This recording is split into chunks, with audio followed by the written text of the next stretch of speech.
All right, well, you have an opportunity to make some more school history, the first team to reach 20 wins in the regular season. What do you think about the opportunity and the progress you guys are making? Well, obviously, it would be a great accomplishment. But as we've gone through since September, our thing is to, one game at a time, one practice at a time. So even though it would be a great accomplishment, our guys have done a really good job, especially with some of the challenges that we faced over the last few weeks, of just keeping steady on what we need to get done. Obviously playing a team that very competitive game the first time around. They've got some guys back from injury that didn't play in that game, so it's going to be a great challenge for us. But what a great way to end the home stretch with an opportunity to do that, opportunity to win another home game. I know you're the coach, not the doctor, but do you have an update on Q's situation? It's still day by day, you know what I mean? I think he's feeling better. I think he's feeling a lot better. We'll see how he feels today and how he feels tomorrow leading into Sunday's game. A lot of it is based on the soreness that he has or whatever in that lower leg. Obviously, rest is one of the best things, but at the same time, in order to play, you got to get some reps in practice as well.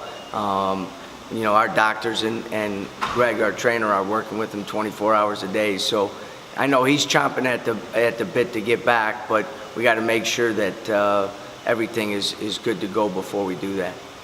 Without him at Tulane, how would you assess your perimeter defense? I thought TJ was pretty good, and Justin was really good in the second. Yeah, I thought we were good. I thought defensively we were good. I think the last 2 minutes, sometimes when you're down, you're able to make some shots, and they made some threes there at the end. But I thought TJ did a great job on Daniels throughout the game. I thought JB did a really good job defensively. X did a good job of controlling Cornish, which is, a tough matchup. You freshman, first start in the AAC, and you're going against a 6'6", 230-pound point guard, and you're 5'11", 185 pounds soaking wet. So it was a tough challenge to keep him out of the lane. I thought he did a great job. I really did. How has Michael Durr progressed from the beginning of the season to now? The last couple of weeks, he's been kind of on a tear. Yeah, I think that, again, I always talk about the stuff he needs to keep getting better at. We're getting him the ball more, and I think with added strength and another full spring and summer in the weight room, I think he's going to be able to score the ball a lot better. But he's been tremendous defensively, and he's rebounding the ball at a high rate. We're almost counting on him for double-digit rebounds now as well. And he's just a kid that is a guy that wants to get better, works, is here every morning at 8 a.m. getting extra shots up, getting extra free throws in, and different things like that. So usually the work comes before the production, and he's proof of that, because he's done a great job of working on his game and being coachable, and just kind of blossoming right in front of us. And as I said earlier, I think he's got a bright future, and maybe even I underestimated how good he could get. TJ and Nick, senior day, what have they brought to the program in the 2 years that they've been here? Well, I mean, you think about it, they came with absolutely no reasons to come, to be honest with you. They took a leap of faith coming here. TJ to sit out a year and then play 1 year. Nick coming from a national championship at junior college and being heavily recruited. They've done a great job for our program, each in their own roles, and their roles have changed at times. But I think the one thing that they've done is help us first raise the awareness of our program, not the expectations, because before you have expectations, there has to be awareness that you even have a program worth being aware of, and they've been a big part of that. And I think they've helped us win games. They've helped us start to build the culture that we want to have here in terms of work ethic. And when you look at your career and you look at when you leave, in our program, the three most important things is, have you grown as men, have you grown as students, and have you grown as players?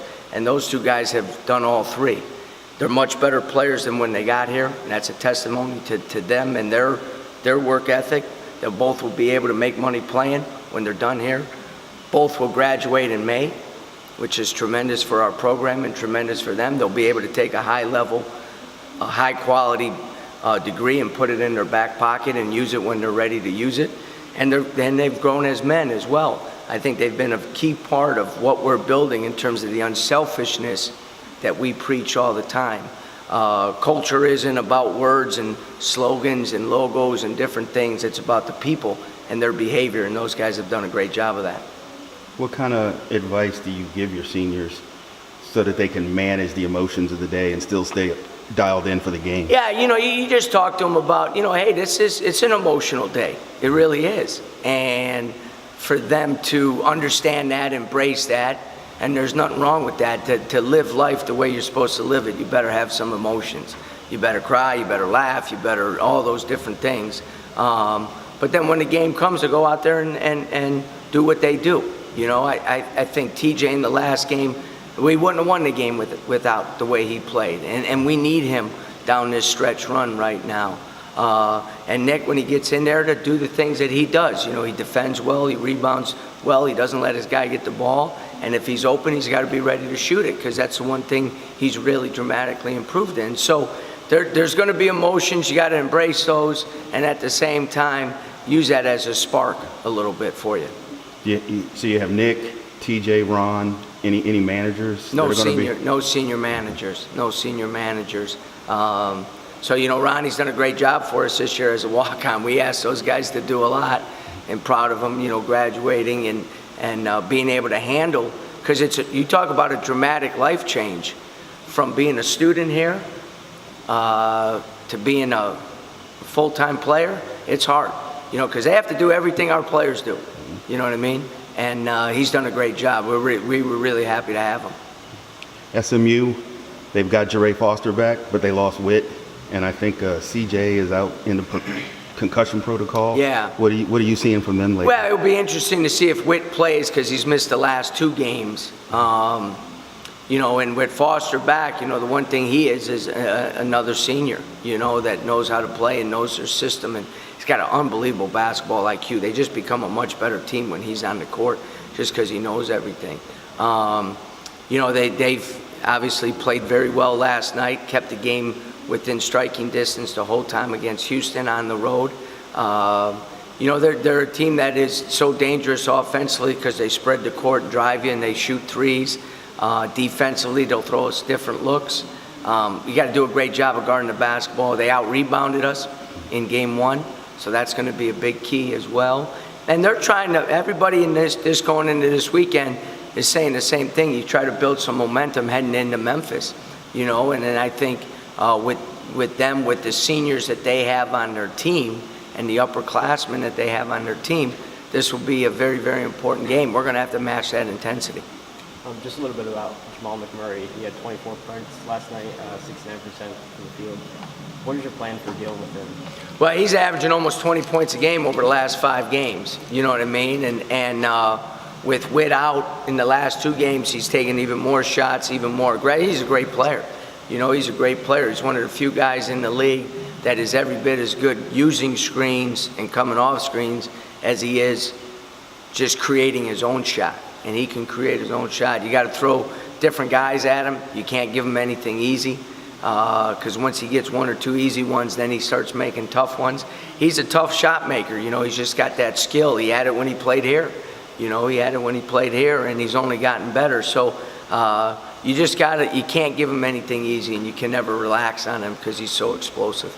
Is it weird to go up against a guy like Jamal, who may have a grudge against how things turned out here, and then your entire team never even play with him? Is it weird to have maybe the disconnect of, but he wants to prove something, but you guys never? Well, I think I think the difference is this is the 4th time that we've played against them. You know what I mean? Mm-hmm. And I don't think he has any grudges to South Florida. He made the decision to leave. You know what I mean? And he's played. Like I said, in the 3 games, he's played well against us. We just look. Our guys don't know him. They never played with him. They were never teammates. All that stuff is in the rearview mirror. So if he's got some self-motivation, there's nothing we can do about that anyways. We need to go out there and guard him. We need to guard him. That's just the way it is. And I don't know what happened here. To me, on the court, kid plays hard, doesn't jabber and talk out there. He just plays the game. So I got no issues with him at all. He's a hell of a player. Great. Good?